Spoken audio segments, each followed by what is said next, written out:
Good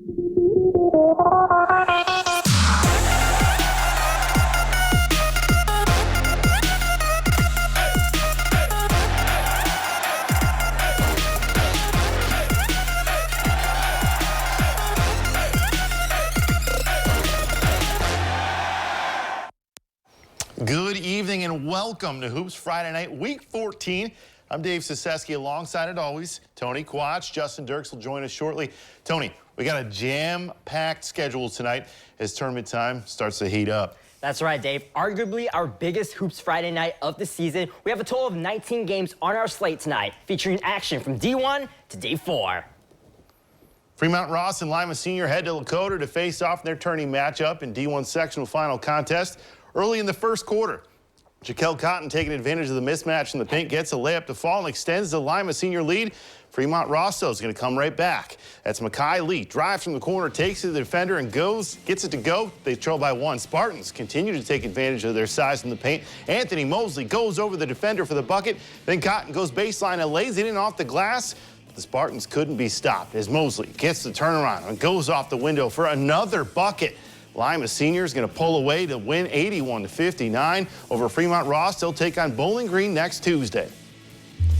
From one track team to another as Findlay taking on Anthony Wayne, Parker Schofield and the Generals going against the Trojans, Ryan Montgomery. First quarter, Schofield showing no fear, pulls up with a defender in his face, buries a triple try at the top of the key, all tied up at 6. Ryan Montgomery, though, is instilling fear. A huge swat of Schofield. Check out the replay. Montgomery skying to swat that away.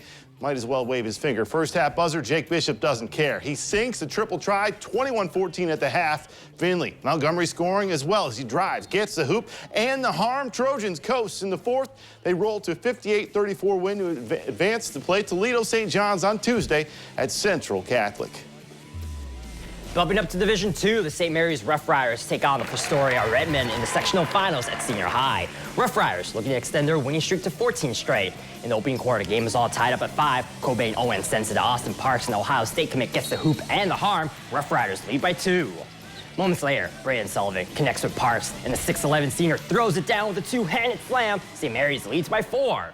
Now Parks finds Chase Turner, who cuts through with the 2. Rough Riders still have a 3-point lead, and they keep adding on. Parks finds Owens all alone in the corner, and the junior cans the 3-ball. St. Mary's moves on with a 75-47 win. The nightcap at Spartan Gymnasium is an all-WBO battle between the Elida Bulldogs and the Van Wert Cougars. The Cougars have won the last 6 meetings against the Dogs. In the third, Garrett Gunter connects with Aiden Pratt, and Pratt banks it off the glass for 2. Van Wert leads 28-16. Down the court, Zori Island pulls up and slips through the defense for the layup. Bulldogs trail by 10. Now it's Steph Sharp, who drives to the rack and hits the fadeaway J. Elida still down by double digits. Meanwhile, the Cougars keep adding on as Carson Smith says this is a good spot and nails the jumper. Van Wert wins 65-34. They'll play St. Mary's next Thursday at Liberty Benton High School at 6. Thank you, Tony. Let's stay with Division II for our next match. We have another WBL showdown in Paulding County. Defiance has won the last 4 meetings against Salina. So let's take a look at the D2 action at the Jungle. Battle of the Bulldogs at Paulding High. Salina taking on Defiance. Defiance picking up in the fourth. Defiance up 40-32. Good ball movement from Defiance finds Cahill Ligon inside the paint for the easy lay-in. They extend the lead to 10. On the other end, Braylon Gabes drives right to the hoop, stops, pull up the fading jumper. Salina trailing by 8 now. Javin Saldana finds Braden Shaw racing to the rack now. He blows by the defense for the bucket and the foul, up 11 after the 3-point play. Then Caden Wirtz kicks it over to Jake Kanapke. He drains the wide open shot from downtown. Salina down 7 now, but Defiance was too much at the end. Caden Zachridge uses his height to his advantage, gets the points down low. Defiance are sectional champs with a 53-42 win. They go on to play in the district semifinals against the Nightcap. And now the winner of this game plays those Bulldogs. Nightcap at the Jungle featuring Shawnee Indians taking on the Napoleon Wildcats. We pick up the action in the first. Toby Freiberger drives and kicks it out to Austin Miller, hands it off to Will McBride. He's going to drain that 3 from downtown. Shawnee down 3. Miller with the rock now. He drives and spins and hits the acrobatic shot in the lane to cut the deficit to 1. And in the end, Miller, he's going to nail this 3-ball for the Tribe. Shawnee wins 82-74. They'll play Defiance on Thursday back at Paulding at 7:30 p.m. Now we need to take our first break on Friday night. But when we come back, we have Division III and Division IV highlights heading your way. Stay tuned for more. Welcome back. It's an old rivalry showdown in the Division III sectional finals as the Bluffton Pirates battle the LCC Thunderbirds at the Elida Fieldhouse. The last meeting between these two programs was back in 2020 when they met in the same tournament round and the same location. Tonight, the T-Birds and the Pirates meet in our Hoops Friday Night Spotlight game. This Hoops Friday Night Spotlight game is presented by Midwest Electric Incorporated. The T-Birds look to make an 11 straight win against the Pirates since 2005, including 3 consecutive playoff victories. Bluffton looks to advance to the district round for the second year in a row. In the first, Bluffton up by 3. Carson Soper finds Merrick Donaldson, and he cans the triple try. Bluffton doubles their lead to 6. Moments later, Carson Parker finds Jacob Locke, and he gets the basket and the Band-Aid. LCC pulls within 3. Then in the closing seconds of the first, Parker attempts a long three-pointer, and he banks it in. We're all tied up at 14. The Pirates will pull away. Landon Worcester finds Soper, and he drops it through. Bluffton moves on with a 58-42 win. The earlier game at the Elida Fieldhouse sees the OG Titans take on the Elmwood Royals. It's the first meeting since 2010 when OG defeated the Royals 78-54 in tournament play. In the third quarter, Titans lead by 18. Theo Mack gets the rebound and sends it out to Hunter Steckschulte, and the senior buries the 3-ball. OG goes up by 21. Moments later, Kane Erfurt sends it over to Mack, and he gets the reverse lay-in. Titans now lead 51-22. Now it's Erfurt who decides to spot up for 3, and it's good. OG has a 32-point lead, and they keep adding on. Colin White intercepts the pass, and he sends it over to Erfurt, who lays it up and in. Titans win this game 71-29. They'll play Bluffton in the district semifinals at Lima Senior next Wednesday at 6. First matchup in Miller City tonight between Columbus Grove and 19-2 Spencerville in the Division III sectional finals. First quarter, Carter Orr passes to Josh Enline, who puts it off the glass for the bucket. Bearcats up 2-0 early. And still in the first, Dylan Smith from long gets the 2 from the top of the key. Lead extended to 4 for Spencerville. But Bulldogs would get the bucket of their own as Trenton Barraza hits the floater in the lane, closing the gap as the lead cuts in half now. But Bearcats would go on to pull away with a 3 in the corner. They're going to win this one 66-47 and move on to districts. Now for more Division III play at Miller City High. In the nightcap, it's the Liberty Benton Eagles taking on Cary. Just under 7 minutes left in the first. Carson Conaway does a light tap off the glass for the first score of the night. Then Kaysen Doolittle passes the ball to Conaway, who tosses the ball again into the hoop. LB up 4 now. Then Conaway again, he's going to charge down the court and shoot the ball off the glass for 3 in a row. It's 6-0 now. Then, under 30 seconds left, Cary's Yeater gets it to Putnam, who tosses the ball in the hoop, 10-5 LB. Then Reed Thomas one-handed passes the ball to Lincoln Garlock, who then makes a 3-point jumper. The Eagles advance with a close victory, 38-37 the final. Just one more score from Division III. Wayne Trace takes down Delta 63-40 on the road. The Raiders will play Swanton in the district semifinals at Napoleon High School next Wednesday at 7:30. Well, PCL's top team, the Kalida Wildcats, in action, taking on the Jefferson Wildcats. Kalida 10-3 since 2004 against Jeff Cats. However, Jefferson 3-1 in the last 4. First quarter, Kalida on the run. It's Evan Steckschulte with a finger roll. Kalida up 4. Now Jeff Cats, however, in transition. Carter Agner drives to the hoop. It's knocked away, but he muscles his way back to the ball, gets the bucket. Deficit cut in half. Second half, Kalida up 4. Jaden Smith lays it in off the inbound. Lead at 6 in the fourth. And perhaps the icing on the cake is Drew First ahead of the D, and he's going to lay it up and in. Kalida wins 52-42, cutting down the nets, winning the sectional title, and move on to play the winner of Continental versus Ottoville Tuesday at Elida High School. Game 2 at the Summer Center, a tournament matchup between PCL familiars as Continental taking on Ottoville. Winner moves on to play Kalida Tuesday. First quarter, Brent Army dishes a pass to Connor Nip Williams, whose defender falls, and he gets the opening bucket. Big Green would answer, though, as Michael Turnwald would hand it off to Carter Hortzman, who takes it up to the rack and gets the bucket all tied up. Now Pirates looking for more, and Nip Williams would deliver as he drives with the left and pulls up and buries the floater. Nice touch and ties it back up. But Ottoville showing why they're 17-5 with the elite offense as Hortzman drives, absorbs the contact for the bucket. Big Green win 50-40, and they move on to play Kalida in the district semifinal on Tuesday.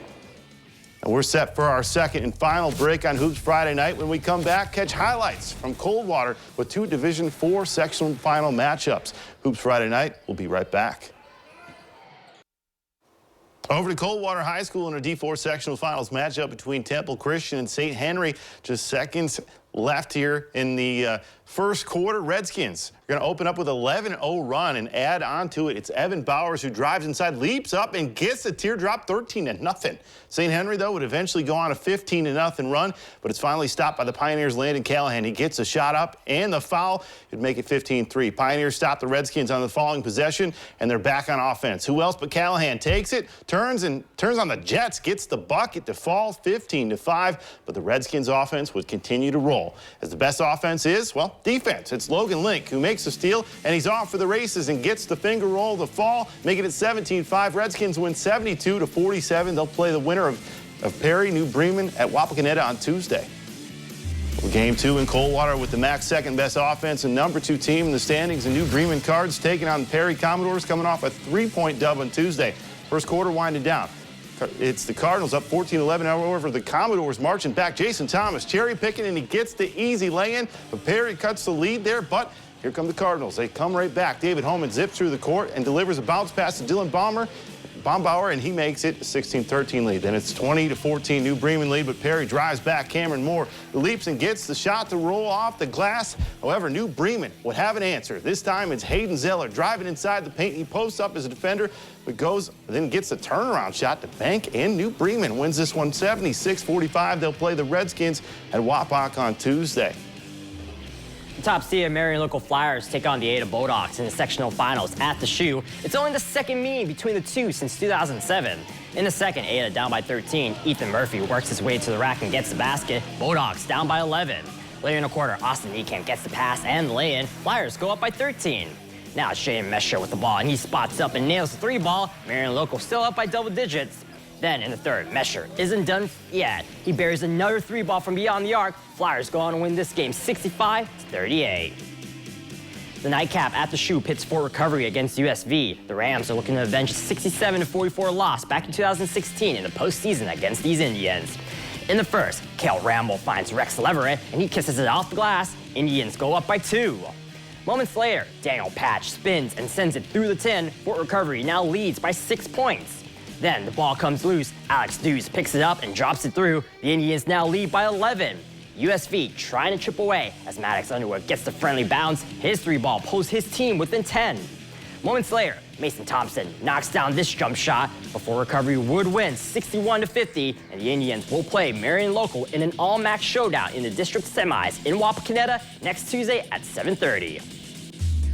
Meanwhile, at Liberty Benton High School, Patrick Henry battles Fayette in the sectional finals. Not much history between these two schools. Patrick Henry moves on with a 52-29 win, and they're going to go on to play Ayersville in Defiance next Tuesday at 7:30. Now for more Division IV sectional finals action at the Cougars Den. Miller City Wildcats taking on Crestview Knights in Van Wert. Picking it up in the first, Mitch Temple gets his pass deflected, but it still reaches its destination as Ren Sheets finishes in the paint for the first basket of the game. Then Carson Hunter gets it on the wing. He drives to the rack with an acrobatic shot that extends the Knights' lead to 3. Miller City starts clawing back, though. Andon Ruhi bullies his way for the first bucket of the game for the Cats. Now they're down 4. Now again, Ruhi in the paint. He gets the board and the bucket. First 3 buckets for Miller City came from him. However, the Knights were too strong for the Cats as Hunter gets the steal, takes it coast to coast. Crestview advances with a big win, 70-40. They'll play the winner of the nightcap in Van Wert. And for that game at the Cougars Den, Columbus Grove Bulldogs taking on Delphos St. John Blue Jays. We're going to pick up the action in the third. St. John's on top, but Rockets come flying back.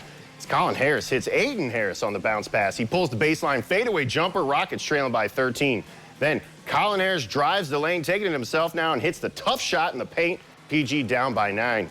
On the other end, Landon Grothaus finds Nolan Schwinnen with the reverse layup under the rim. Look at that. Blue Jays up 13. Then Grothaus with the no-look pass here to a racing Aaron Munter. He hits that layup, and St. John's wins 52-45. They advance to play Crestview Tuesday in Elida at 7:30. Now for some more scores from Division IV sectional finals. Russia defeats Botkins 53-38. Sycamore Mohawk, they advance to the next round with a win against Arcadia, 79-38 the final there. They'll play the Van Loo Wildcats at Liberty Benton High School on Tuesday at 6 p.m. And the Macomb Panthers fall to Hopewell Loudon 55-37, and the Arlington Red Devils take down Old Fort 58-47 to clinch a spot in the district semifinals, where they will meet Hopewell Loudon at Liberty Benton High School at 7:30 next Tuesday. I mean, that's going to wrap it up for Week 14, but I got to tell you, we've seen a lot of great basketball this season, obviously. You didn't see Colin White dunk. Come on, I know we were man. waiting for it. I had to say it, okay? And I know somewhere Justin's laughing about it, too, because we were waiting Everyone for it. in Northwest Ohio is laughing at me right now, probably. And everyone in Northwest Ohio saw him dunk this year. But listen, you did get a chance to see a dunk from an Ohio State commit. Yeah, that was one of the highlights of the night. Plus, Carson Parker making an amazing three-point basket almost at half court. Yeah. That was pretty impressive. But just overall, like, I can't believe we're in tournament play right now. The action's right. just heating up, and you know that's what they say about Northwest Ohio. Like the best of the best come out to play, and That's I'm it. looking forward to seeing what's to come. But don't forget to tune in tomorrow. We have plenty of boys and girls basketball action heading your way. And once again, thank you for tuning in, and have a great night. Have a good night.